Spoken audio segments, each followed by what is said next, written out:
वैसे ही एक बहुत बड़ा जीएसटी में रिफॉर्म्स करके माननीय प्रधानमंत्री जी ने मिडिल क्लास परिवारों को एक बहुत बड़ी राहत दी है, बहुत बड़ा एक तोहफा दिया है। जीएसटी में जिस तरह के सुधार हुए हैं, ये सुधार हमारे देश के 140 करोड़ देशवासियों के जीवन में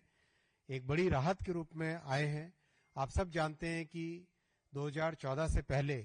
टैक्स का एक ऐसा मकड़ जाल था जिसके कारण हर वस्तु पे कई तरह के टैक्सेस लग के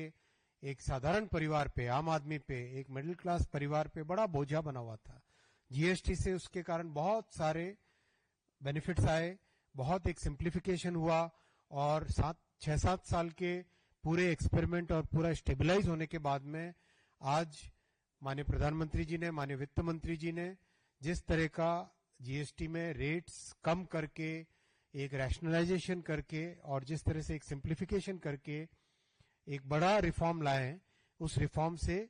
हमारे जन जन के जीवन में प्रभाव आएगा। इलेक्ट्रॉनिक्स की मैं विशेष बात करना चाहूंगा यहाँ पर। घर में आज हमारे किसी भी घर में, मध्यम वर्ग के परिवार के घर में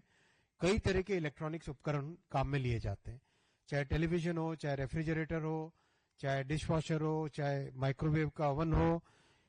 अपने हाथ में मोबाइल फोन होता है, पावर बैंक होता है, कई तरह की चीजें घर में इलेक्ट्रॉनिक्स की उपयोग में आती है। और जो सोलर पैनल कई लोग अपने घरों पे लगाते हैं, ओवरऑल इन सब चीजों पे टैक्स का बर्डन कम हुआ है। घर में काम में आने वाली हर वस्तु पे कम हुआ ही हुआ है, चाहे किसी ने कहा रोटी, कपड़ा और मकान, तीनों पे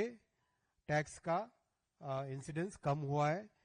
चाहे खाने की जितनी भी वस्तुएं हैं उन सब पे टैक्स कम हुआ है, और घर में काम में आने वाली जितनी भी वस्तुएं उन सब पे टैक्स का इंसिडेंस कम हुआ है। ये एक बहुत ही महत्वपूर्ण फैसला मोदी जी का है,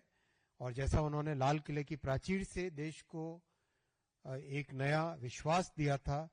वो उन्होंने उस संकल्प को उन्होंने इस ऐलान से रियलिटी में कन्वर्ट किया है। आगामी 22 तारीख नवरात्रि का पहला दिन हम सब के लिए, सभी मध्यम वर्गीय परिवारों के लिए, देश के 140 करोड़ देशवासियों के लिए एक नई खुशी लेके आएगा।